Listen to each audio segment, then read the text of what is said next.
అసలు ఎట్లా మీకు ఆయనకి స్టీవెన్ శంకర్కి ఎట్లా పరిచయం ఎలా జరిగింది?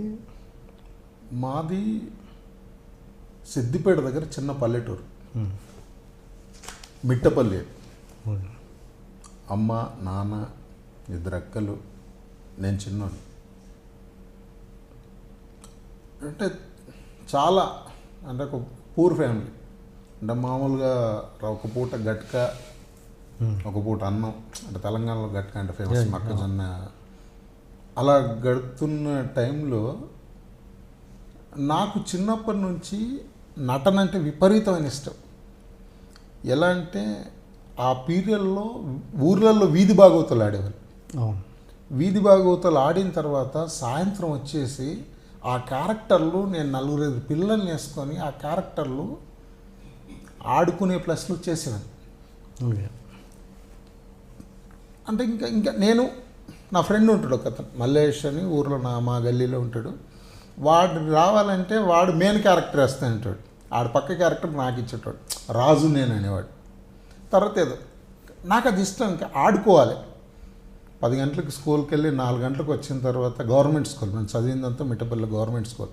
ఆ టైం చాలా ఉంటుంది కాబట్టి ఆడుకోవాలి. ఆ ఆటలు ఆడుతూ ఆడుతూ ఆడుతూ ఇది బాగా పెరిగిపోయింది నటన అంటే అప్పటి నుంచే. మా ఇంట్లో మా పక్కన ఒక బ్రాహ్మణ్స్ ఉంటారు, బట్ మా ఇంట్లో తిండికి లేక వాళ్ళ ఇంట్లో ఉండేవాడిని నేను. వాళ్ళ ఇంట్లో తింటూ బడికి వెళ్తూ మా ఇంటికి వస్తూ వాళ్ళ ఇంటికి వస్తూ. ఆ అమ్మ పడుకున్నప్పుడు కథ చెప్పారు. ఓకే. అనగనగా ఒక రాజు వేటకెళ్ళాడు. అలా కళ్ళు మూసుకొని ఆ కథ వింటూ వింటూ ఆ ఇమాజినేషన్లో ఉండేవాడిని. అంటే రాజు నేనే గుర్రంపై వెళ్తున్నా అని కలలు కనేవాడిని. ఓకే. అది బాగా అంటే అప్పటి నుంచి తెలియకుండా జరుగుతుంది అదంతా. అంటే నేను సినిమాలకు వస్తా, హీరో అవుతా అనేది కాదు, కాకపోతే ఒక యాక్టింగ్ మీద పట్టు, ఇంట్రెస్ట్ అనేది పెడుతుంది రోజు రోజు. 7th క్లాస్లో నాన్ ఎక్స్పైర్డ్. నేను 7th క్లాస్ ఉన్నప్పుడు. ఇంకా నాన్న చనిపోయిన తర్వాత ఇంకా దారుణ పరిస్థితి. ఇంకా అన్నం కూడా తినలేని పరిస్థితి. 2 అక్కలు బీడీలు చేయాలి. అన్న బీడీలు చుడతారు. అన్న అప్పటికి 10th అన్నది అయిపోయింది. అన్న ఎక్కడో హౌస్లో గోల్డ్ వర్క్ చేశాను. అన్న ఎక్కడో పని నేర్చుకోవడానికి అన్నెళ్ళిండు.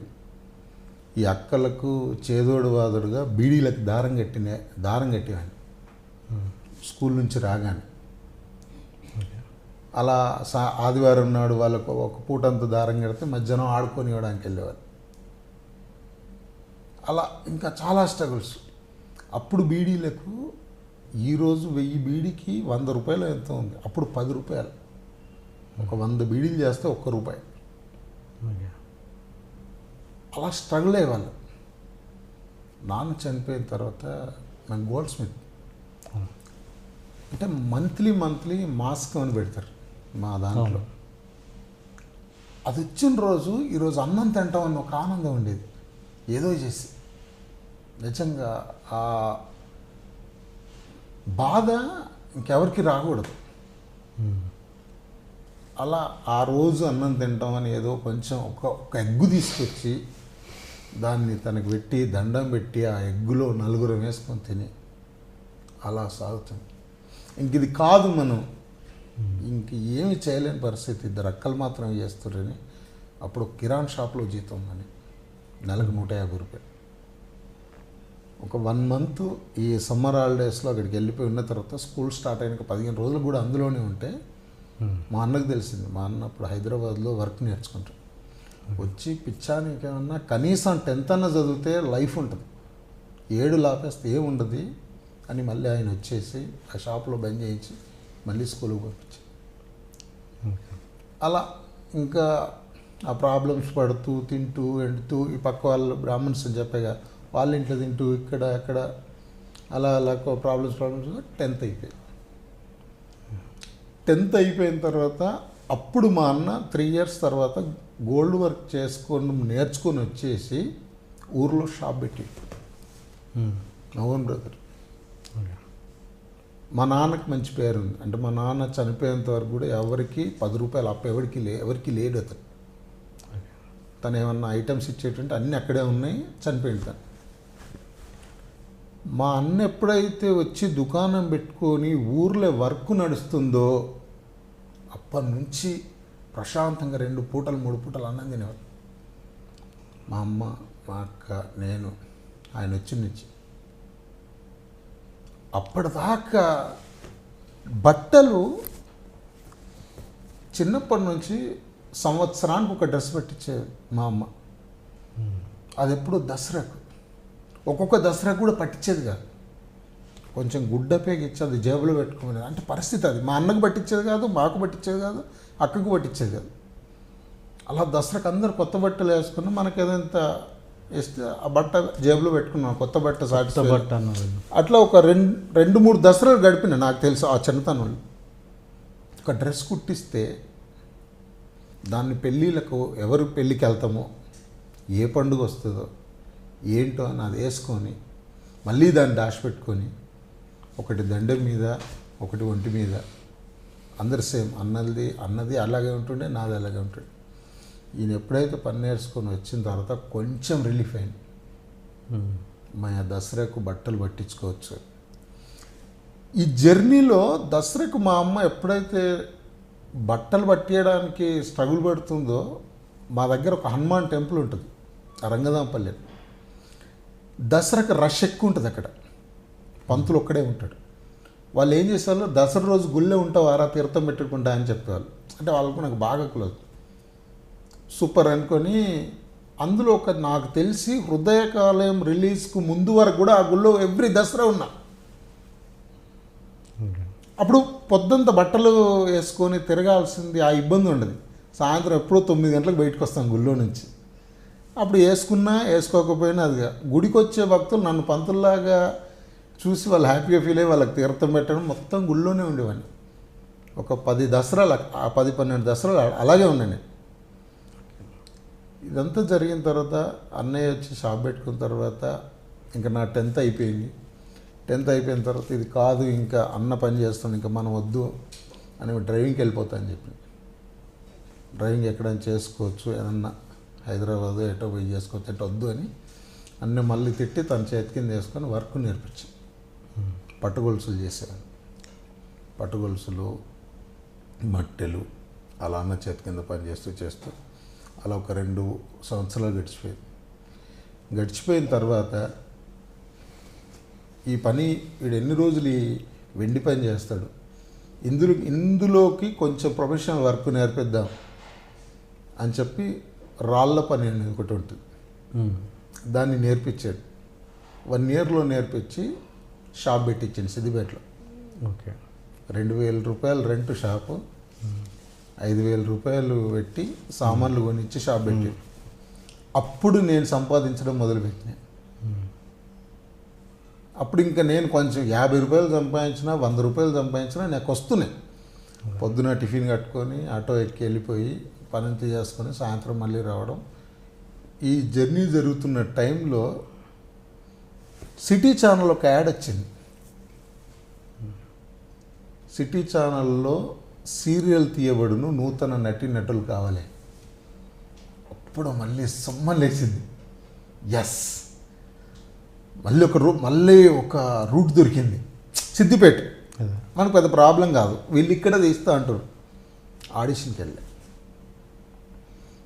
వెళ్తే 200 మందిలో ఫస్ట్ సెలెక్ట్. అప్పటికి డైలాగులు ఇవి అవన్నీ చెప్పేవాడిని. చెప్పేటప్పుడు ఒక శ్రీహరి గారి డైలాగ్ చెప్పేవాడిని. ఎవడ్రా రౌడీ సినిమాలో ఉంటుంది. ఓకే. ఒక చేత కాలిన పొట్ట, మరో చేత డిగ్రీ పట్ట పట్టుకుని తిరిగే వాళ్ళల్లో జంజం వేసుకున్న బ్రాహ్మణుడు, పేరు చివర రెడ్డి, నాయుడు దరిద్రులు ఉన్నారు సార్, దరిద్రులు ఉన్నారు. అమ్ముకున్న ఉద్యోగాలకు ఇంటర్వ్యూలు పెట్టి చంద్రబాబు నాయుడు గారు గడ్డం ఎందుకు పెంచారు, వాజ్పేయి గారు పెళ్ళెందుకు చేసుకోలేదని మాకు క్వశ్చన్లు వేస్తారు సార్. ఇంట్లో నుంచి ఇంటర్వ్యూకి వచ్చే ముందు 10 రూపాయలు డాడీ జేబులోంచి తీసుకొని 4 రూపాయలు పోను, 4 రూపాయలు రాను, 8 రూపాయలు పోను, 2 రూపాయలు ఇంట్లో ఇచ్చే పేద ఫ్యామిలీలు సార్ మావి, పేద ఫ్యామిలీ. ఉద్యోగాలు ఇవ్వకపోయినా పర్లేదు కానీ మా జీవితాలతో ఆడుకోద్దు సార్. యాస్టీస్ అలా కెమెరా చేశాను. అలా పడిపోయాను ఎమోషన్గా. అన్నాక సెలెక్ట్ దాన్ని కట్ చేసి టీవీలలో వేయడం. దీనికంటే ముందు చిన్నప్పుడు అంటే ఇంపార్టెంట్ విషయం సార్, చెప్పండి. ఈ వీళ్ళు వీధి భాగవతాలు ఆడేటప్పుడు వాళ్ళు కాళ్ళ గజ్జలు కట్టుకుంటారు. గజ్జలు కట్టుకుంటే ఆ ఊపు వస్తుంది. మనకు గజ్జలు ఎవరు కొనిచ్చేటోళ్ళు లేరు, గజ్జలు కట్టుకొని ఆడరా అంటోళ్ళు లేరు. తుమ్మకాయలు ఉంటాయి పల్లెటూర్లలో, తుమ్మ చెట్లు. అవి ఈ సమ్మర్లో తుమ్మకాయ రాలి ఆ కాయని ఇలా ఇలా ఊపితే గలగల సప్పుడు వస్తుంది. దాన్ని 2 3 ముక్కలు కట్ చేసి దాన్ని ఒక దారంకు కట్టి కాళ్ళు కట్టుకొని ఆడటండి. అంటే ఆ ఎఫెక్ట్ వచ్చేది గజ్జల సప్పుడు. ఆ రోజు నుంచి ఈ రోజు వరకు ఆ కాళ్ళ గజ్జలు కట్టుకోవడం అంటే ఎంత ఇష్టం అంటే నాకు అంత ఇష్టం. అంటే మనకు తినడానికి లేని టైంలో గజ్జలు ఎవడు కొనిస్తాడు? కొనివాడు. అలా అంటే నాకున్న దాంట్లో నేను ఏదో చేస్తూ ఆనందపడుతూ బతికేవాడిని. సిటీ ఛానల్లో ఎప్పుడైతే వాళ్ళు క్రోమ్ వేయడం మొదలుపెట్టిండ్రో అప్పుడు కొంచెం కాన్ఫిడెన్స్. తర్వాత వాళ్ళు పిలిచి సీరియల్ చేస్తాము, యాక్టింగ్ నేర్చుకోవాలి అన్నాడు. మళ్ళీ యాక్టింగ్ నేర్చుకోవడం ఏంటి అనుకుంటే యాక్టింగ్ నేర్చుకోవాలన్న సిల్వర్ సురేష్ అతను చాలా సినిమాల్లో చేశారు. నాగార్జున సినిమాల్లో, రీసెంట్గా కాటమరైడ్ సినిమాలో కూడా ట్రైన్లో ఒక సీన్ ఉంటుంది అతను. ఓకే. అతను మా సిద్దిపేటే. అతను చాలా రోజుల నుంచి ఇండస్ట్రీలో ఉంటుండు, చిన్న చిన్న క్యారెక్టర్లు చేస్తుండు. తను యాక్టింగ్ నేర్పిస్తాను. ఓకే. ఇప్పుడంతా 2,000 రూపాయలు కట్టాలి సార్. 2,000 రూపాయలు అంటే 4 ఇన్స్టాల్మెంట్లు కడతాయి సార్ అన్న.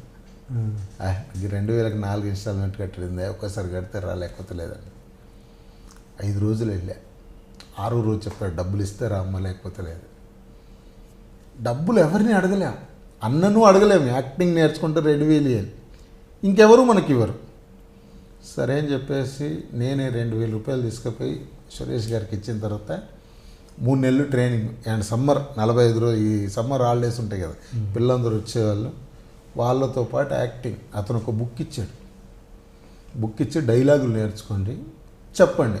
ఇలాంటి రూమ్ ఉంటుంది, ఆ రూమ్లో చెప్పడం. తను అంటే కొంచెం ఆరోహణ అవరోహణ ఎంతసేపు ఇంకా డైలాగులు నేర్చుకోవడం చెప్పడం, నేర్చుకోవడం చెప్పడం, నేర్చుకోవడం చెప్పడం. ఒక 10-12 మందిని అలా ప్రాక్టీస్ చేశాను. తీసుకుంది తను 2,000 కానీ ఒక 1 ఇయర్ ఇన్స్టిట్యూట్ వాడుకున్నా నేను. సాయంత్రం టైంలో పిల్లలు అంటే ఏ పిల్లలు వచ్చినా రాకపోయినా, 2 పిల్లలు వచ్చినా 3 పిల్లలు వచ్చినా నేను వెళ్ళిపోయేటాను. ఇంకా పాప మళ్ళీ తను ఎప్పుడు రూపాయి అడగలే. అక్కడ మందమే 2,000 అని చెప్పి తీసుకొని ఇంకా మళ్ళీ ఎప్పుడు రూపాయి అడగలే. చారి నీకు బాగా ఇంట్రెస్ట్ ఉంది, నువ్వు ఎప్పుడైనా రావచ్చు, ఎప్పుడైనా నువ్వు వచ్చి నేర్చుకోవచ్చు అన్నాడు. అలా వెళ్తున్నప్పుడు రోజు సాయంత్రం 5 గంటలకు షాప్ బంద్ చేయాలి. బంద్ చేసి యాక్టింగ్ స్కూల్కి వెళ్ళిపోవాలి. మా అన్న చూసి ఏంటి రోజు 5 గంటలకు ఎందుకు బంద్ చేస్తున్నాడు? ఆ టైంలో ఏముండదు, 1 గంటకు బంద్ చేయండి, లంచ్కి వెళ్ళిండి అన్నట్టు. 5 గంటలకు ఎందుకు బంద్ చేస్తున్నాను? ఒకరోజు అక్కడికి వచ్చిండు, తిట్టిండు. వచ్చానికి ఏమన్నా ఏంటి ఏంది అని. ఇప్పుడు ఇంటికి వెళ్ళిపోయి చెప్పాము అమ్మతో, ఇంకా నేను పని చెయ్యా, ఏం చెయ్యా, ఇంట్లోనే ఉంటా, మీరే చాదురి లేకపోతే ఏం చేస్తారో. నేను పొద్దుంతా పని చేసి 5 గంటలకు పోతే మీకేంటి బాధ అంటే ఇంకా మా అన్న ఫైర్. సినిమా ఏమన్నా తమాషాలా, సినిమాలు అంటే ఏమనుకుంటున్నావు, ఏంటి ఏంది అని. అప్పుడప్పుడు చిన్నగా హైదరాబాద్ వచ్చిండు. ఈ మధ్యలో గ్యాప్ వచ్చినప్పుడు హైదరాబాద్ వచ్చినప్పుడు ఒక్కసారి శ్రీహరి గారితో ఫోటో దిగి వెళ్ళా. ఇప్పటికి మా ఇంట్లో అనుభవం ఉంటుంది. వాళ్ళ ఇంటికి వెళ్తే అక్కడ అంబాసిడర్ కారులో ఒక 7-8 మంది వచ్చినాం. 2,000 మనిషికి 250 రూపాయలు ఎంతో కార్ కిరాయి వేసుకొని వచ్చి శ్రీహరి గారి ఇంటి ముందు అలా అక్కడ దిగితే శ్రీహరి గారు చూసి ఎవరు ఉన్నాడు సార్, మేము ఫ్యాన్స్ సార్ అని. అల్లకల్లో కొంచెం తెలిసిన ఒక వ్యక్తి ఉండే, అతను తీసుకొచ్చాను. ఫ్యాన్స్ సార్ అంటే రండి అన్నాడు. అప్పుడు శ్రీహరి గారిని చూసి ఒక ఆనందం, ఇలా చేతులు కట్టుకొని శ్రీహరి గారి పక్కన ఫోటో దిగి ఆ ఫోటో మా ఇంటికి తీసుకెళ్ళి ఆల్బంలో పెట్టుకొని తర్వాత అక్కడి నుంచి రామానాయుడు స్టూడియోకి వెళ్ళి షూటింగులు చూడొచ్చు జరుగుతుంటాయి. వాళ్ళు లోపలికి రానివ్వలే. అంటే మామూలుగా ఇప్పుడు కూడా రానివ్వరేమో కానీ లోపలికి రానివ్వలే. సరే ఇట్లా సినిమా షూటింగ్ చూస్తాం అని ఎలగొట్టేస్తారు. ఇంకా వాళ్ళ పద్ధతిలో వాళ్ళు ఎలగొట్టేస్తారు. అక్కడి నుంచి మళ్ళీ వెనక్కి వెళ్ళిపోయి ఏదో బిర్లా మందిర్ చూసి అక్కడి నుంచి మళ్ళీ వెనక్కి వెళ్ళిపోయి మళ్ళీ పని చేసుకోవడం స్టార్ట్, మళ్ళీ అవసరం పని చేసుకోవడం స్టార్ట్. సిల్వర్ సురేష్ దగ్గర యాక్టింగ్ ఎప్పుడైతే నేర్చుకున్న జరిగిందో దాని తర్వాత ప్రధాని రామకృష్ణ గౌడ్ ఆయనది మా ఊరు. మా ఊరిలో 2002, 3 అంటే కరెక్ట్ ఇయర్గా ఐడియా లేదు. మా ఊరిలో సినిమా తీస్తాడు సుమన్ గారు, రామరెడ్డి గారు, కొంతమంది ఆర్టిస్టులు, జై హింద్ గౌడ్ హీరో. మా ఊర్లో క్రేన్లు, అసలు జనాలు ఫుల్ హడావుడిగా జరుగుతుంది షూటింగ్. అప్పుడు ఒక చిన్న క్యారెక్టర్ చేయడానికి ఎవడ వస్తారు అన్నట్టు. ఇంకా మనకు అది కదా, నా పక్కలు వీడు చేస్తాడని తోసేసారు. తప్పని వెళ్ళిపోయి అన్న నేను చేస్తాను అన్న. నేను ఒక కట్టె ఇచ్చి ఒకటి పల్లెటూరులో జుబ్బా లాంటిది ఒకటి ఇస్తే వీళ్ళని వస్తాడు. వీళ్ళని వచ్చి రే అంటాడు. అంటే మనం చెప్పాలి, నువ్వెవడరా మమ్మల్ని బెదిరిస్తున్నావు. అదొక షాట్. అది ఇంక పొద్దున్నే కదా, అదొక షాట్ అయిపోయింది. ఒక హ్యాపీనెస్. చారిగడ్డ సినిమాలో వేసిండు, ఇంకా మా ఫ్రెండ్స్ అందరు చారిగడ్డ సినిమాలో వేసిండు. తెల్లారు ఏదో ఫైటింగ్ సీన్లో చేసే. అది ఎక్కడికి అయిపోయిన తర్వాత హైదరాబాద్ వెళ్ళాలి. సిల్వర్ స్టోరీస్ గారు సార్ సినిమాల్లోకి ఎట్లా వెళ్తాం మరి ఏంటంటే ఫోటో షూట్ చేయాలి. ఫోటో షూట్ చేసేవాళ్ళం. ఒక 50 ఫోటోలు 40 ఫోటోలు 500-600 అయ్యేటి. మళ్ళీ వాటికి పని చేసుకొని వచ్చి 500-600 ఇచ్చి ఆ ఫోటోలు తీసుకొని హైదరాబాద్ వచ్చేవాళ్ళం. హైదరాబాద్ వచ్చి ఫస్ట్ సినిమా సర్దార్ పాపన్న, అందులో చిన్న వేషం. సినిమా నడవలేదు, అది పెద్దగా అదిగాలే. మా ఊర్లో మాత్రం నడిచింది, చూసాం. దాని తర్వాత వచ్చాం ఆఫీసులలో. అక్కడ మనకు ఆఫీసులు ఎక్కడో తెలియదు, ఏమి తెలియదు. సిల్వర్ సురేష్ గారు తీసుకొచ్చేవాడు. బ్యాచ్ ఒక 7-8 మందిని తీసుకొచ్చి అక్కడక్కడ ఫోటోలు ఇచ్చేవాళ్ళు. కృష్ణవంశీ గారి ఆఫీసులో ఇచ్చారు. కృష్ణవంశీ గారి ఆఫీసులో ఇచ్చినప్పుడు కారులో కృష్ణవంశీ గారు వెళ్తారు. చూసి ఒక ఆనందం, వా కృష్ణవంశీ గారిని చూసానే. కారులో తను వెళ్ళిపోయాడు. అలా ఆనందం. ఫోటో వెళ్ళాం. ఒక 10 మంది బ్యాచ్ ఫోటోలు అన్నిటి మీద ఒకటే నెంబర్ ఉంటుంది, సిల్వర్ సురేష్ గారి నెంబర్. అంటే మేము ఏం మాట్లాడాలి ఏంటి తెలియదని చెప్పేసి ఆయన నెంబర్ ఇచ్చేవాడు. లక్కీగా ఆ బ్యాచ్లో అందరు కావాలని 10 మందిని తీసుకొని రండి అని చెప్పారు. సిల్వర్ సార్ ఫోన్ చేశారు మనం, రేపు పొద్దున్న షూటింగు మనం వెళ్ళాలి. అస్సలు కృష్ణవంశీ గారి సినిమాలో షూటింగు, అది రామోజీ ఫిలిం సిటీలో. దాంట్లో ఎంట్రన్సే 200-300 ఉండే ఆ పీరియడ్లో. అది ఫ్రీ సినిమా అన్నాడు అని చెప్పేసి ఎక్సైట్మెంట్లో రాత్రి ఇక్కడికి వచ్చేసి కృష్ణానగర్లో 100 రూపాయల బెడ్లు ఉంటాయి. ఆ 100 రూపాయల బెడ్లు మీద పడుకొని పొద్దున 4 గంటలకు ఆ మంగ టిఫిన్ సెంటర్ దగ్గరికి వెహికల్ వస్తుంది. 3 గంటలకు లేచి స్నానం చేసి ఇంకా కారులో ఎక్కి రామోజీ ఫిలిం సిటీకి వెళ్ళిపోయారు. 6:30 వరకు వెళ్ళిపోయి టీ తాగిన తర్వాత ఉత్తేజన కూర్చున్నాడు అక్కడ. ఉత్తేజన చూసాం. తర్వాత కొంచెం 7-7:30కు షూటింగ్ స్టార్ట్ కానీ గురుగారు కృష్ణవంశీ గారు వచ్చారు, శ్రీకాంత్ అన్న వచ్చిండు, రమేష్ అందరు వచ్చారు. ఒక ఆనందం. అది షార్ట్ అందరు నిలబెట్టారు. ఒక పార్టీ కార్యకర్తలుగా మాకు డ్రెస్సెస్ పక్కన నిలబెట్టి అన్నీ చూసుకొని బ్రేక్ టైం ఇచ్చింది. బ్రేక్లో టిఫిన్ చేస్తున్నాం. నాకు వడ అంటే ఇష్టం. ఓకే, 2 ఇడ్లీలు వడ పెట్టిన తర్వాత ఇంకో వడ వేయమని అడిగింది. సిల్వర్ సురేష్ తిట్టాడు. నిజంగా నాకు ఇంకా ఎప్పుడు గుర్తు, నువ్వు వడ తినడానికి వచ్చినావా సినిమాలో చేద్దామని వచ్చినావా? వాళ్ళకు పద్ధతి ఉంటుంది, వాళ్ళు ఎంతమందికి పెట్టాలో అంతమందికే పెడతారు. నువ్వు వెళ్ళి ఇంకో వడి అంటే ఇంకోటి తక్కువ పడితే వాడొచ్చి ఏమడతాడు, తర్వాత తిను, రేపు తిను, నీ ఇంటికాడ తిను. సార్ నేను అడిగింది వడ అండి, దానికి ఇంత సీరియస్ అవుతారండి అంటే మనకు తెలియదు. అప్పుడే వచ్చాము, ఇంకా మామూలు టిఫిన్ పెడతారు, ఇంకో వడ వేయరా అనేదే ఉండే. ఇడ్లీ వడ పొంగల్ వేస్తారు కదా సార్. అవునవును. ఆయన తిడితే ఒక క్షణం చాలా బాధపడ్డాయి. ఏంటి ఈయన వడ కోసం తిట్టాను నన్ను అని. కానీ ఆ రోజు చెప్పింది ఆయన 100% కరెక్ట్. నువ్వు దేని మీద నువ్వు బయటకు వెళ్ళి ఏమైనా చేసుకో, రేపు వడలే తిను, రేపు ఇంకేదైనా చేసుకో, నీకు ఎందుకే అంటే అది పోను అది తెలిసింది. నిజంగా ఆయన చెప్పడం చాలా గొప్పతనం అనిపించింది. సెట్లోకి వెళ్ళాము, అందరు నిలబెట్టారు, జరుగుతుంది షూటింగ్. నా పక్కన ఒక సీనియర్ ఆర్టిస్ట్ ఓ డైలాగ్, నిన్నగాక మొన్న వచ్చిన లీడరు 40 ఏళ్ళ సంది పెడుతున్న గాంధీ చేతుల జెండా అని డైలాగ్ చెప్పాలి. శ్రీకాంత్ అని వచ్చి గాంధీ నాది అంటాడు, నువ్వెవడరా అని ఇంకోడు అంటాడు, పాత కథలు వద్దు అని శ్రీకాంత్ గారు అంటారు. అప్పుడు ఇక్కడ నుంచి చెప్పాలి ఆ డైలాగ్. నాకంటే పెద్ద ఆయనే కొంచెం సీనియర్ అంటే ఆయన చెప్పలేకపోతుండు. అయితే నా చూసి ఎరా నువ్వు చెప్తావు అన్నాడు ఉత్తేజన్ వచ్చి. చెప్తానని అప్పుడు పక్కకి వెళ్ళి తీసుకుపోయి ఆ డైలాగ్ చెప్పించు అంటే పక్కకి వెళ్ళి నేర్పించారు. రే నిన్నగాక మొన్న వచ్చిన లీడరు 40 ఏళ్ల సంది పెడుతున్నా గాంధీ చేతుల జెండా అని చెప్పాలంట.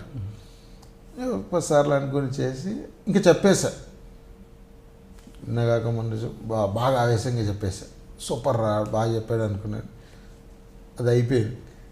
అలా ఇంక పొద్దంతా ఆ ఎండలో నిలబడడం, అటు పరిగెట్టడం ఇటు పరిగెట్టడం అదే జరుగుతుంది. తెల్లారి అదే జరుగుతుంది, తెల్లారి అదే జరుగుతుంది, తెల్లారి అదే జరుగుతుంది. 4 రోజులు అదే జరుగుతుంది. నాకు షాపు అదే 4 రోజులు ఫోన్లో షూటింగ్లో ఉన్నా అని నేను చెప్పుకుంటే రేపు వచ్చే కస్టమర్ రాలేదనుకోండి, అసలు గోల్డ్ వర్క్ వెండి బంగారం సినిమాలలో పోతున్నా అంటే ఇంక వాళ్ళు నమ్మకపోతే లైఫ్ స్పాయిల్. 4వ రోజు సార్ రోజు నిలబడడం అవుతుంది, నేను వెళ్ళిపోతాను సార్. ఏంటి సార్ అని అడిగి అయితే పిలిచి, ఏంటి పిచ్చా కమిట్ అయినా ఉండాలి సార్, నేను దండం పెడితే సార్ కమిట్ అవ్వడం ఏంటి, నాకు 4 రోజులని మీరు చెప్పలేదంటే ఇంకేనా సీరియస్ ఏమనుకుంటున్నాను. కృష్ణవంశీ గారు సినిమా పొద్దున టక్మని పిలుస్తాడు, అరే ఆ డైలాగ్ చెప్పినాడు ఏంటో అంటాడు. ఏం చెప్తావు, అన్నీ బాగున్నాయి, ఫుడ్డు అదే ఫస్ట్ టైం కాబట్టి బాగుంది, డబ్బులు కూడా ఇస్తున్నారు వాళ్ళు. కానీ నాకు టెన్షన్, డబ్బులు కాదే, వాళ్ళు గిరాకులు తిరిగిపోతుర్రు, ఫోన్ స్విచ్ ఆఫ్. మా అన్న ఫోన్ చేసి ఎక్కడున్నావు అంటాడు, హైదరాబాద్లో ఉన్నా. ఏం పని మీద వెళ్ళినా, దుకాణంలో పని మీద వచ్చిన. సరే ఒకరోజు పొద్దున వెళ్ళి సాయంత్రం తెచ్చుకోవచ్చు, కానీ 4 రోజుల నుంచి ఏం చేస్తున్నాను ఆయన ఫైర్. కానీ 4వ నాడు చెప్పిన, సార్ మీరు దండం పెడతా నేను వెళ్ళిపోతా, ఇంకా ఈ సినిమాలు ఇవి వద్దు నాకు, నేను వెళ్ళిపోతా. ఏదన్నా ఉంటే ఇంకా నన్ను ఏ చేసినా సార్ డబ్బులు కూడా వద్దు సార్ నాకు. ఎవరితోటి, సిల్వర్ సురేష్ గారితో, ఇంకా అక్కడ ఎవరిని మాట్లాడలేం కదా. వెళ్ళిపోయినా సరే అని మళ్ళీ 2-3 రోజులు జరిగింది, మనని ఎవరు గుర్తు చేయలేదు. 1 వీక్ తర్వాత మళ్ళీ షెడ్యూల్, సెకండ్ షెడ్యూల్ వాళ్ళు మళ్ళీ ఊరు వెళ్ళిపోయి మళ్ళీ రెగ్యులర్గా పని, మళ్ళీ షాపు పని కథ కార్ఖాన అదంతా చేసుకునే టైంలో మళ్ళీ ఒకరోజు ఎప్పుడో పిలిచి మళ్ళీ ఒకరోజు ఎక్కడో నిలబడమన్నారు. నిలబడ్డా ఒక్క రోజు వెళ్ళిపోయాను. అప్పుడు అనిపించేది సార్, ఇది కాదు నాకు కావాల్సింది, చేస్తే మనమే చేయాలి. కానీ ఇలా ఎందుకంటే నాకు మెయిన్ ప్రాబ్లం ఏంటంటే సినిమానా షాపా అనేదాన్ని నేను పోల్చుకోలేకపోతున్నాను. ఓకే, బ్రతకడానికి షాపు కావాలి. ఇక్కడికి వచ్చి రూమ్ రెంట్ తీసుకొని కష్టాలని పడలేను. 100 కిలోమీటర్లు కాబట్టి ఇబ్బంది కాదు. 3 గంటలకు లేచి వచ్చిన వస్తానో ధైర్యం. అలా సాగుతుంది. మహాత్మా సినిమా అయిపోయింది, డబ్బింగ్ చెప్పినాం, అయిపోయిన తర్వాత 3వ సినిమా ధనరాజ్ అని మహాత్మాకు చేసిండు. అతను కొంచెం పరిచయం, ఇంకా అన్న ఆ ర్యాపోతోటి. 3వ సినిమా ఆపరేషన్ ఐపీఎస్ అనే సినిమా. సెలెక్ట్ థియేటర్ వచ్చేసే 1 వారం రోజులు అన్నారు. అందులో చిన్న క్యారెక్టర్, 1 వారం రోజులు డేట్స్ అన్నారు. వచ్చి సెలెక్ట్ థియేటర్లో షూటింగ్ చేసి ఎక్కడ ఉండాలి, బైక్ వేసుకుని వచ్చాను సిద్దిపేట నుంచి. సిద్దిపేటలోనే ఫుల్ ట్యాంక్ పెట్రోల్ చేసుకొని మళ్ళీ ఇక్కడ ఇయర్గా ఒక 300-400 జేబులో పెట్టుకొని మళ్ళీ ఫోన్ స్విచ్ ఆఫ్ చేసుకొని 4 రోజులకు వస్తాను ఇంట్లో చెప్పి, ఎటు పోతున్నానంటే ఒక ఊరికి పోతున్నా, నాకు కొంచెం వేరే పని ఉందని చెప్పి వచ్చి చేస్తున్నా. సికింద్రాబాద్ సెలెక్ట్ థియేటర్ నుంచి సత్యసాయి నిగమం దగ్గరికి వచ్చి ధనరాజు అనే వ్యక్తి అయ్యప్ప మాలేసుకున్నాడు. సత్యసాయి నిగమంలో ఇద్దరం కలిసి సాయంత్రం ఇడ్లీలు వడలు, సాయంత్రం టిఫిన్ పెడతారు. అక్కడ తిని అక్కడి నుంచి మణికొండకు వచ్చి అక్కడ పడుకొని పొద్దున్నే సాయంత్రం మళ్ళీ షూటింగ్కి వెళ్ళిపోవాలి. చిన్న క్యారెక్టరు 7 రోజులు చేశాను. అప్పుడు ఛత్రపతి శేఖర్ అన్న అందులో కొంచెం ఇంకా తెలిసిన వ్యక్తి అంటే మనకు పరిచయం లేదు, అబ్బా శేఖర్ అన్న అని చూడడానికి అతను ఉన్నాడు. 7 రోజులు రోజు సత్యసాయి నిగమంలో ఈవినింగ్ భోజనం, ఇంకా వాళ్ళ ఇంట్లో పడుకొని లేచి రావడం. అది షూటింగ్ పూర్తయిపోయింది, అది రిలీజ్ అయింది. అది పెద్దగా ఆడలే, ఒకరోజు అలా వచ్చి అలా వెళ్ళిపోయింది. ఎట్లా ఈ ధనరాజు కాంటాక్ట్ మిస్ అయింది అంటే ఆయన ఫోన్ లేపట్లా. ఇలా తిరుగుతున్న ఈ ఏరియాలో అక్కడక్కడ ఆఫీస్లో ఫోటోలు అవి ఇవి ఇస్తూ తిరుగుతుంటే ఒక అతను కలిసాను, డైరెక్టర్. ఇంక ఇప్పుడు తన పేరు ఎందుకు అంటే ఇప్పుడు అతను మళ్ళీ ఆ స్ట్రగుల్స్లో ఉన్నాడు. సరే నీతో 5 నిమిషాలు మాట్లాడాలి అని చెప్పి ఎక్కడికి రావాలన్నా అంటే గణపతి కాంప్లెక్స్ దగ్గర హెరిటేజ్ సూపర్ మార్కెట్ ఏదో ఉంటుంది, అపోలో మెడికల్, అక్కడికి రామ్మ అక్కడ ఉన్నాను. ఆయన కలిసి ఏంటన్నా అంటే నాకు ఒక కొత్త ప్రాజెక్ట్ ఓకే అయింది, చెన్నైకి వెళ్దామంటే డబ్బులు లేవు నా దగ్గర, అది అయిపోతే నీకు మంచి క్యారెక్టర్ సూపర్ అన్నాడు. నాకు నా క్యారెక్టర్ ఇస్తాడు ఇయ్యడు అనేది పక్కన పెడితే పెద్ద సినిమా అయిన తర్వాత ఒక చెన్నైకి టికెట్కు డబ్బులు లేక ఒక వ్యక్తి ఆగిపోతుండా, డైరెక్టర్ అనే వ్యక్తి ఆగిపోతుండా, ఎంత కావాలన్నాను, ఒక 4,000 కావాలన్నాడు. సరేనా అని చెప్పేసి నా పని పక్కన పెట్టి సిద్దిపేట వెళ్ళిపోయి ఒక ఉంగరం కుదిపెట్టి 3,500 ఆయన అకౌంట్లో వేసిన. ఆయన చెన్నైకి పోయిండా పోలేదా, ప్రాజెక్ట్ ఏమైంది ఏమీ తెలియదు. అలా 2-3 నెలలు గడిచింది. గడిచిన తర్వాత మళ్ళీ ఒకరోజు ఫోన్ చేశాడు. ఫోన్ చేసి రా అన్నాడు. వచ్చిన అన్న ఏందన్నా, ఒక కొత్త ఛానల్ ఓపెన్ అయింది, దాంట్లో కామెడీ కిట్స్ వేస్తున్నా, 25,000 అయింది, 10,000 నేను పెట్టుకుంటున్నా, 5,000 ఇంకిద్దరు ఇస్తారు, నువ్వు ఒక 5,000 ఇస్తే వీళ్ళు సాయంత్రం షూటింగ్ స్టార్ట్ అన్నాడు. నువ్వు ఎప్పుడు డబ్బులు తెస్తే అప్పుడు స్టార్టింగ్, మనం చేస్తే వెంబడే టీవీలో వచ్చేస్తుంది అన్నాడు. ఇప్పుడు సూపర్. ఇంకా ఆ డబ్బులు ఏవి అని అడిగే ఛాన్స్ లేదు.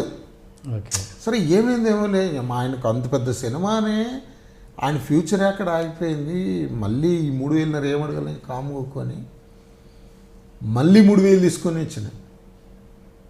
వస్తే ఫోన్ చేస్తాడు, అతనికి ఇచ్చాను, ఫోన్ చేసిన అతనికి ఇచ్చిన, అతను వెళ్ళిపోయాడు.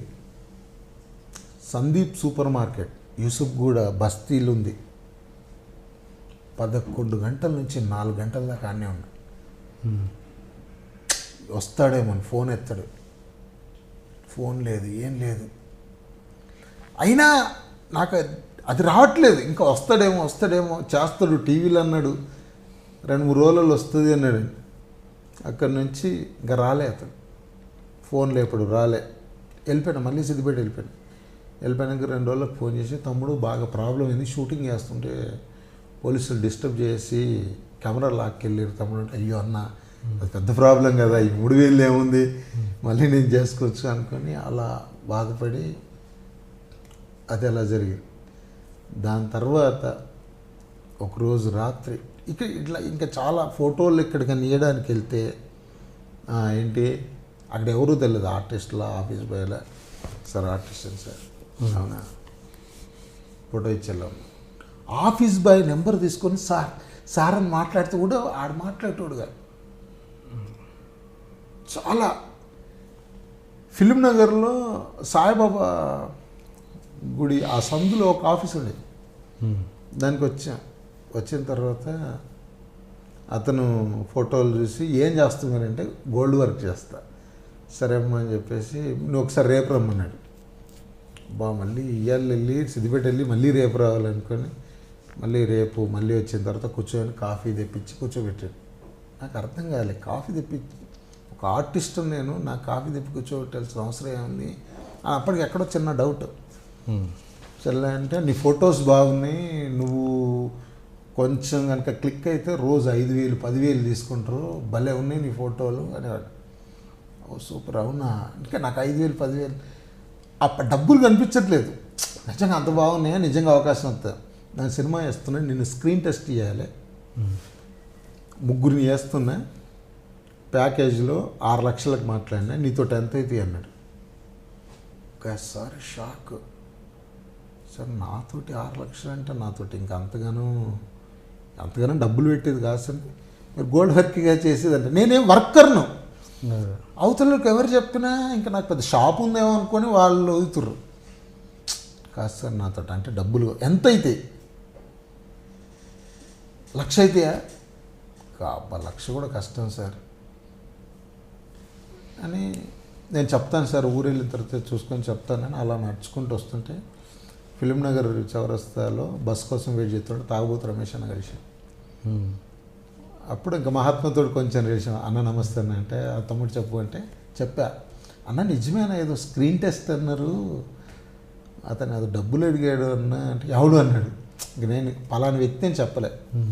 అడిగారన్నా అది నిజమేనా కాదంటే తమ్ముడు అది ఏముండదు, లక్షలు లక్షలు అవసరం ఉంటే వాళ్ళు చేసుకుంటారు, కానీ నీ డబ్బులతో ఎవరు చేయరు, అది వద్దమ్మని. మళ్ళీ సిద్దిపేట వెళ్ళిపోయిన తర్వాత ఫోన్లు ఎంత అవుతాయి, 50 అవుతాయా, 40 అవుతాయా, 25 అవుతాయా, వాళ్ళు నిజంగా 2 లక్షలు అవుతాయి, ₹1,00,000 అవుతాయి అంటే అది నిజమేమో అనుకుంటాను నేను, కానీ అది కాదు. వాళ్ళు దిగుతుండ్రు, ఏంట్రా ఇది, ఏం కర్మరా బాబు ఇది, వీళ్ళు ఇట్లా చేస్తుర్రు అనుకొని ఇంకా సరే మళ్ళీ ఇంకా నా పని నేను చేసుకుంటున్న టైంలో ఒకరోజు రాత్రి 11 గంటలకు ధనరాజు అనే వ్యక్తికి ఫోన్ చేసిన, డైరెక్షన్ డిపార్ట్మెంట్లో చేస్తాను. అన్న ఒకసారి మిమ్మల్ని కలవాలన్న, రేపు పొద్దున్న ఇంటికి రా అన్నాడు. ఎక్కడున్నంటే హైదరాబాద్లో ఉన్నాను, పొద్దున్న ఇంటికి రా అన్నాడు. ఎక్కడికి రావాలన్నా, మణికొండకు వచ్చాను. మణికొండ ఎక్కడో తెలియదు. సరే అని 3 గంటలకు లేచిన. 3 గంటలకు లేచి 3:30కి సిద్దిపేటలో బస్సు ఎక్కి 4 గంటలకు మా ఊర్లో బస్సు ఎక్కి 6 గంటల వరకు అమర్పేట సారథి స్టూడియో దగ్గరికి వచ్చింది. వచ్చిన తర్వాత ఆయన ఫోన్ లేపడు, అంత పొద్దున వచ్చిన ఫోన్ లేపడు.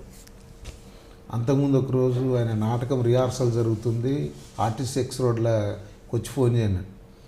పొద్దున 9 గంటలకు ఆర్టీసీ ఎక్స్ రోడ్కి వచ్చి సాయంత్రం 6 దాకా ఉన్నా, ఫోన్ లేపలేడు. తన ఏంటో ఇక తన బిజుతుంది. సరే నేను వెళ్ళిపోయాను. మళ్ళీ 6 గంటలకు వచ్చి ఇంకా ఫోన్ లేపుతలేడు. ఇంకేం చేస్తాం, ఏం చేయలేము. టీ తాగి అలా తిరుగుతూ ఒక అరగంట 7 గంటలకు ఫోన్ వచ్చింది వేరే నెంబర్ నుంచి. హలో ఎవరు అంటే, నేను ధనరాజును, ఇంటికి రాను. అన్న ఇల్లు ఎక్కడ? మణికొండ ఎక్కడ? ఫిలిం నగర్ దర్గా మణికొండ. నేను సింపుల్గా చెప్పేసాను. ఆటోని పిలిచిన, అర్జెంటుగా వెళ్ళాలి అక్కడికి. ఎంత అయింది అన్న? 400 అయిద్దని. అన్న 300 తీసుకో అన్నాను. లేదు 350 అన్నాడు. తప్పని ఎక్కిన వెళ్ళిపోయి వాళ్ళ ఇంట్లో జస్ట్ టీ తాగి టిఫిన్ చేసి మాట్లాడి అప్పటి నుంచి ఇంకా ఆయనతో జర్నీ జరుగుతుంది మనకి, ధనరాజు అనే వ్యక్తితో. ఇంకా అన్న రావడం పోవడం అన్నట్ల సినిమాల్లో చేద్దాం అనుకుంటున్నా, కుదరట్లేదు, ఏంటని. మళ్ళీ యాక్టింగ్ నేర్చుకో నువ్వు అన్నాడు. మళ్ళీ యాక్టింగ్ ఏంటి, ఆల్రెడీ నాకు వచ్చు, సిద్దిపేటలో నేర్చుకున్నా, మళ్ళీ ఏం నేర్చుకుంటా అని. విజయరాఘవ్ అని ఒక మాస్టర్, ఆయన దగ్గర యాక్టింగ్ నేర్చుకోవాలండి. ఒక అతను ధనరాజు వాళ్ళ ఫ్రెండ్ ఒక అతను రాము, నేను, ఇంకొక అతను 36,000 అన్నాడు ఆయన ఫీజు. 36,000 ఎక్కడ తెస్తావు? ఆయనకి ఇంకా సరే ఏం చెప్తాడో చూద్దాం, నేర్చుకుందాం, 4 ఇన్స్టాల్మెంట్లు ఇస్తానన్నా. లేదు 36,000 అంటే కరెక్ట్గా ఐడియా లేదమ్మా అన్నాడు. సరే నువ్వు 10,000 ఎంతో కట్టి నేర్చుకున్న తర్వాత ఎప్పుడు నేర్చుకోవాలి అది? శుక్రవారం సాయంత్రం సిద్దిపేట నుంచి హైదరాబాద్ రావాలి, శనివారం ఆదివారం నేర్చుకొని ఆదివారం నైటు సిద్దిపేట వెళ్ళిపోవాలి, సోమవారం మంగళవారం బుధవారం గురువారం శుక్రవారం మళ్ళీ వర్క్ చేసుకోవాలి. యాక్టింగ్ క్లాస్ జరుగుతుంది, బుక్ ఇచ్చిండు, రాస్తున్నా, అర్థం కావట్లే అసలు ఏంటి, ఏం చెప్తుండు. ఇక్కడ నేర్చుకున్న దానికి ఫుల్ డిఫరెంట్. ఇక్కడ ఆయన బుక్ ఇచ్చిండు, డైలాగులు చెప్పిస్తుండు. అక్కడ ఆయన బుక్ ఇవ్వట్లే, ఏంటి సాత్విక భావము, నవరసాలు, ఆయన బోర్డు, పెన్ను, పెన్సిల్, బొక్కు రాస్తున్నాం చేస్తున్నాం. మళ్ళీ ఇంటికి వెళ్ళి చదివి ఏం చెప్పిండు, ఏం రాసిండు నేను చదువుకోలేము. మళ్ళీ పొద్దున్న లేస్తే రెగ్యులర్ వర్క్ కాబట్టి ఏం అర్థం కాదు. కానీ అర్థమైనవి మాత్రం ఎక్కేటి. నడకలు ఎన్ని రకాలు నడవచ్చు, ఒక తిండిని ఎన్ని రకాలు తినొచ్చు. యాపిల్ ఎలా తినొచ్చు, టమాటా పండునైతే ఎలా తినొచ్చు, ఇలా కొన్ని చెప్పినన్ని బాగా గుర్తుండేటి. కొన్ని యోగాలు అవి చెప్పిండు. అలా 6 నెలలు యాక్టింగ్ ట్రైనింగ్ అది అయిపోయింది. అలాగట్లా కొంచెం అంతగా డబ్బులు ఇచ్చేసి ఎంతో కొంత ఇచ్చేసి యాక్టింగ్ నేర్చుకున్నాను. తర్వాత శ్రీనివాస్ మాస్టర్ అని అతను థియేటర్స్ చేస్తాడు, ఈ ధనరాజు థియేటర్లు చేస్తాడు బాగా, నాటకాలు. ఆ గురువుగారు ఈయన క్లోజ్. గురువుగారితో కొద్ది రోజులు జర్నీ, అతని యాక్టింగ్ గురించి, అంటే మనుషులు ఎలా ఉండాలి, మనస్తత్వాలు ఎలా ఉండాలి, యాక్టర్ ఎలా ఉండాలి, నువ్వు ఏం సాధించకపోయినా ఒక తృప్తి ఉంటుంది, అంటే మనదంతా డిఫరెంట్, పని చేస్తున్నాం, డబ్బులు వస్తున్నాయి, ఇంకెవరేంది అంటే తనో రకమైనటువంటి ఇది చేసేది. అంతా ప్రశాంతంగా వింటూ తనతో గురుగారితో జర్నీ చేస్తూ, తను ఆయన వచ్చిండు అని తెలిస్తే తనతో వచ్చి తనతో 2-3 రోజులు ఇక్కడే ఉండి తను ఏం చెప్తుంది అలా తనతోటే జర్నీ చేసేవాడు. అది అయిపోయినాక ఒకరోజు ఈ ధనరాజ్ది షార్ట్ ఫిలిం ఫంక్షన్ ఎల్వి ప్రసాద్లో ఉంటే రమ్మని, దానికి ఒక డిఫరెంట్ డ్రెస్ వేసుకొని వచ్చిన. ఈ డిఫరెంట్ డ్రెస్సులు ఎందుకు వేసేవానంటే, నేను అతి ఎక్కువగా చూసిన సినిమా ఏంటంటే ఉపేంద్ర. 2001-2000 సంవత్సరం కరెక్ట్ తెలియదు. ఆ సినిమాను అది వారం రోజులు నడిస్తే నేను ఒక 10 సార్లు చూసి ఉండొచ్చు.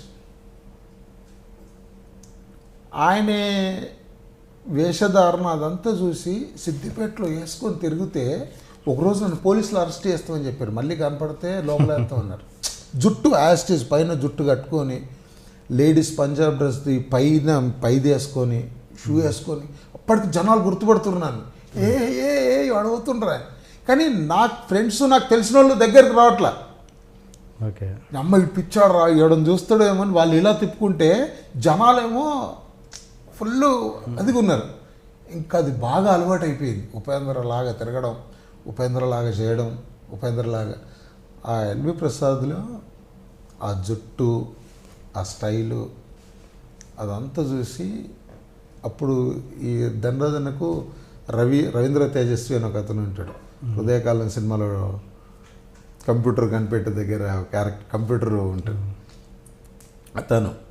తను రాజేష్ అని పరిచయం చేశాడు. ఇట్లా చిన్న చిన్న షార్ట్ ఫిలింలు చేస్తాడు, చారి అని మంచి ఆర్టిస్టు, ఏదైనా ఉంటే చూడండి అంటే అప్పుడు ఫోటోలు ఒక 20-30 ఫోటోలు ఉండేవి నా దగ్గర ఎప్పటికీ. ఆ ఫోటోలు రాజేషన్కి ఇస్తే చూసుకొని నేను ఫోన్ చేస్తానండి అన్నాడు. ఫోన్ చేస్తానని 2-3 రోజుల తర్వాత ఫోన్ చేసి స్టోరీ చెప్పాలి రమ్మని అన్నాడు. అర్థం కాలేదు, స్టోరీ చెప్పాలి రమ్మడం ఏంటి అని. వచ్చి కూర్చున్నాం, మణికొండలు కూర్చున్నాక నేను హీరోగా పెట్టి సినిమా చేస్తా. రాజేష్ అంటే స్టీవెన్ శంకర్. సినిమా చేస్తా. నాకు అసలు ఏమీ అర్థం కావడం లేదు. నన్ను హీరోగా పెట్టి సినిమా చేయడం ఏంటి, తను ఏం జరుగుతుందని స్టోరీ చెప్పాడు. హృదయకాలం స్టోరీ. ఒక చెత్త సినిమా చేస్తా, నాకు ఒక చెత్త హీరో కావాలి, దానికి నువ్వు సరిపోతావు అన్నాడు. హీరో అంటున్నాడు, చెత్త అంటున్నాడు, నాకేం అర్థం కాలేదు. నేను 4-5 చెప్పా స్టోరీ, ఎవ్వరు నచ్చలే. జనాలు తిడతారు,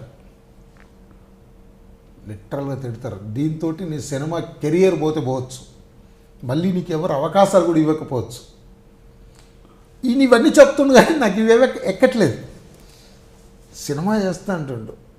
అప్పటికి మనకు వచ్చిన యాక్టింగ్ అంత ఒక వీడియో తీసి ఎక్కడన్నా చూపిద్దామంటే మినిమం ఒక 10-15 వేల ఖర్చు వస్తుంది అన్నాడు. మనం అంత పెట్టలేము. తర్వాత ఈయనే సినిమా తీస్తా అంటే లాస్ట్కి ఒక సీడీ అన్న మనకి ఇస్తాడు కదా. ఫిక్స్ అయిపోయాను, కథ చెప్పాడు. కథ చెప్పి జనాలు తిడతారు అన్నాడు. ఇంకా సరే మీరు ఏం చెప్తే చేస్తాను. ట్రావెల్ అవుతున్నా, వచ్చేటోడిని వచ్చేసి అన్న ఎప్పుడన్నా ఏంటన్నా అంటే స్క్రిప్ట్ వర్క్ అవుతుంది చెప్తాను నేను. ఇంట్రొడక్షన్ కొంచెం హెవీగా ప్లాన్ చేశాం సార్. అసలు ఏంటి అన్యాయం, ఏంటి దౌర్జన్యం? 3 రోజుల నుంచి మోసం ఉన్నట్టున్నాయి మొఖాలు. ఎవర్రా మీరు? జూనియర్ ఆర్టిస్ట్ ఉన్నది కూడా లేదు కదా, ఎక్కడ పట్టాడు రా బాబు వీడిని. I love you. పోతారా రే, నాశనం అయిపోతారు. జిమ్మి అన్నారేమి? ఇదే సార్ జిమ్మి. అవులే ఆన్లైన్ అవుతున్నా నీకు. Hey where are the couple, I want to shoot. ముందు కళ్ళద్దాలు పెట్టుకుని మా కండిషన్ చూడరా Kaabil. So please do subscribe to Lolo K please. iDream 1 million subscribers ki reach ayindandi. Congrats to iDream Media on reaching 1 million subscribers. iDream Media on 1 million subscribers reach Go. All the best and congratulations to you. Congrats iDream. Keep up the good work and continue to entertain.